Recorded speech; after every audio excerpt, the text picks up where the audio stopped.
আসসালামু আলাইকুম। আজকে যে বিষয়টা নিয়ে কথা বলবো সেটা হচ্ছে পলিনেশিয়া, মাইক্রোনেশিয়া এবং মেলানেশিয়ার দেশগুলো নিয়ে। মূলত পলিনেশিয়া, মাইক্রোনেশিয়া এবং মেলানেশিয়ার রাষ্ট্রগুলো প্রশান্ত মহাসাগরের দ্বীপরাষ্ট্র, প্রত্যেকটি রাষ্ট্রই। এবং কোন দেশ প্রশান্ত মহাসাগরের ঠিক কোন পাশে অবস্থিত এটার উপর ভিত্তি করে মূলত পলিনেশিয়া, মাইক্রোনেশিয়া এবং মেলানেশিয়া এই ৩ ভাগে ভাগ করা হয়েছে। প্রথমে আসি পলিনেশিয়ার দেশগুলো সম্পর্কে। এটা হচ্ছে প্রশান্ত মহাসাগরের মধ্য এবং দক্ষিণ অঞ্চলের দ্বীপরাষ্ট্র।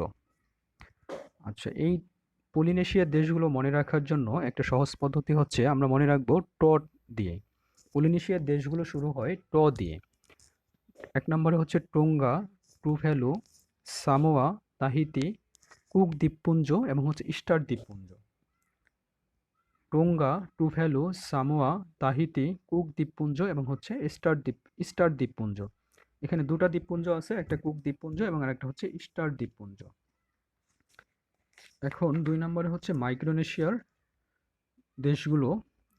তো মাইক্রোনেশিয়ার দেশগুলো মনে রাখার একটা সহজ পদ্ধতি হচ্ছে আমরা ধরে নিব মাইক্রোনেশিয়া অঞ্চলে একটা যুদ্ধ হচ্ছে। সেখানে ৩ জন ব্যক্তি আছে। তারা হলেন নাউরু, কিরিবাতি এবং গুয়াম। তো তারা কেউ একজন তাদেরকে বলতেছে যে নাউরু, কিরিবাতি এবং গুয়াম পালাও, মানে পালিয়ে যাও। কোথায় পালাবে? মার্শাল দ্বীপপুঞ্জ এবং ক্যারোলি দ্বীপপুঞ্জ। তো নাউরু, কিরিবাতি, গুয়াম পালাও মার্শাল দ্বীপপুঞ্জ এবং ক্যারোলি দ্বীপপুঞ্জ। নাউরু, কিরিবাতি এবং গুয়াম পালিয়ে যাও, কোথাও পালাবে? মার্শাল দ্বীপপুঞ্জ এবং ক্যারোলি দ্বীপপুঞ্জ।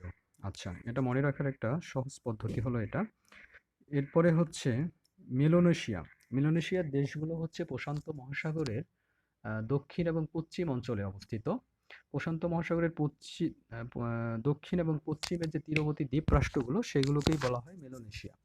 মেলোনেশিয়াতে মোটামুটিভাবে ৭টা রাষ্ট্র আছে। এগুলো মোটামুটিভাবে পরিচিত কান্ট্রি কিছুটা।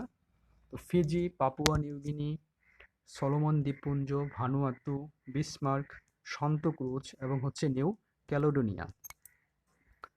১ নম্বরে হচ্ছে মেলানেশিয়ার রাষ্ট্রগুলোর মধ্যে প্রথমে হচ্ছে ফিজি, এরপর পাপুয়া নিউগিনি, সলোমন দ্বীপপুঞ্জ, ভানুয়াতু, বিসমার্ক, শান্ত ক্রুজ এবং নিউ ক্যালেডোনিয়া। ধন্যবাদ সবাইকে।